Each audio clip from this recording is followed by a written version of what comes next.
Hi, I'm Michael Harris. How do you know when it's time to ask for help? Because there's plenty of times when people need to ask for help, for assistance with different things like cleaning or shopping, or sometimes friends ask, or people ask friends and family for advice about a decision that they need to make or for a problem they're sorting out.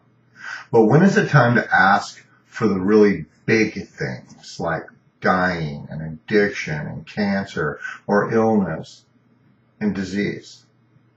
How about hate? What about healing hate? Hate is one of those emotions that can overwhelm your life if you let it. And there's lots of other emotions similar to that if left on their own can change your course of your life for the worse. And whether it's hate or fear or mistrust or anger, sometimes it may be time to ask for help. So how do you do that? Who do you ask? I'd like to think that asking your family or asking for family energy would be a good thing, but you know what can happen, right? So I think that at times like this, it's time to go to a higher authority. Now, some people call this higher authority God or spirit. In healing hypnosis or mind-body healing, we use the term unconscious mind or somatic mind. Well, you can call it Bob if you want to, but the point is that you're asking for help for whatever problem that or emotion or illness or disease is being taken to a realm where there are a lot more resources than just inside of you. And there's been a lot written and blogged about and video created, but the message is still pretty much the same. When you reach a point where what's inside of you needs to come out, or if your problem is so big that it affects lots of other people, then it's time to ask for help. Now, if you ever saw my video, Bob the Mammoth Hunter, then you would know that Bob had this huge injury that was not only life-threatening to him, but his family and then ultimately his tribe. And since his hunting skills were involved and they're part of the equation that kept him alive. So my question is, do you know anybody who has a wound that's too big for them? Do you have a wound that's too big for you? Now, I do think that one of the problems in our society is that we have a tendency to view ourselves as a herd of individuals rather than part of a larger group or tribe that needs us to survive, that we're all busy doing our own thing and are expressing our individuality in the way that we dress or not dress or where we live and what music we listen to. Even the sports team, the colors that we wear, we're expressing our individuality. Now, we may have evolved to the point where this is possible, but is this actually true for our spirit and our emotions? And when you take a look around and see what everybody's doing during the holidays, like Christmas and Thanksgiving, it isn't the individual thing that they're doing. It's the group and the family thing. And even though we resist going or say it's a lot of trouble or it's too far, blah, blah, blah, when we get there, we're usually really glad that we went. So from my perspective, we need a lot more connection to our tribal family. And tribal family, what does that mean? It means that for some people, they're nuclear or their family of origin. For some people, it's their church or their spiritual organization. For some people, it's their softball team or their Call of Duty video team or their paintball team. And what team it is doesn't seem to matter as much as having one. And I've also noticed that people who don't have a team, or if their team is really dysfunctional or their team is very ill, then the individual members can suffer unnecessarily. So what's the solution?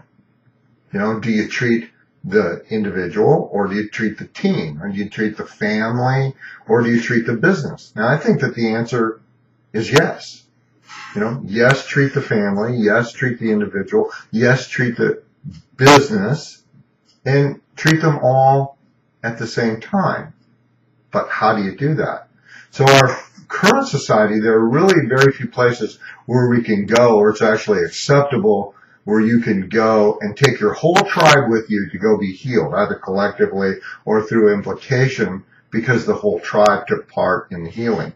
My suggestion frequently is when something doesn't exist, we just make it up and we use it like it's always been there in the first place. So one of my best examples of this is the story of Lou Gramm and Mick Jones, which of course you recognize as the band Foreigner, right? In 1992, the LA riots were broken out and they were stuck in a hotel. One of the band members had just been diagnosed with a benign brain tumor. This was the stimulus for one of the greatest song collaborations in rock history, because you just never know what the effect of a long-term illness or injury is going to have on you and the people around you. So perhaps that drinking problem or that tumor that your parents have or your particular illness or disease could be exactly what is needed to get you or your family or your business out of the day-to-day trance that you've been in and bring you back into the circle where you can get down to the work of healing. So I want you to try this experiment. I want you to go find a place, it could even be right here, where you won't be disturbed for a couple of minutes. Shut your phone off.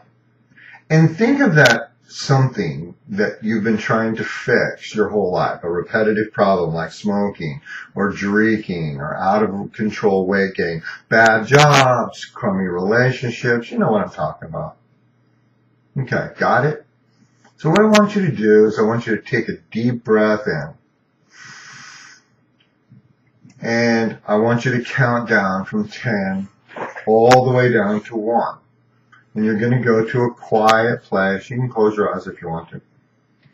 That place that makes you feel good and that you're far away from distractions.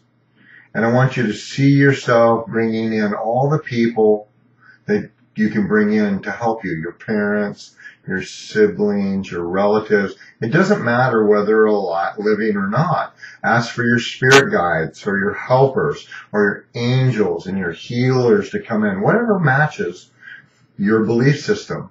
And see them all coming together and forming a circle. And as they form this circle, imagine that the energy that is around them and seeing that energy growing and growing and getting stronger until it's visible and palpable to you and you can see it and feel it and hear chanting or drums or heartbeats or the sounds of vibration of the growing circle of the energy around you.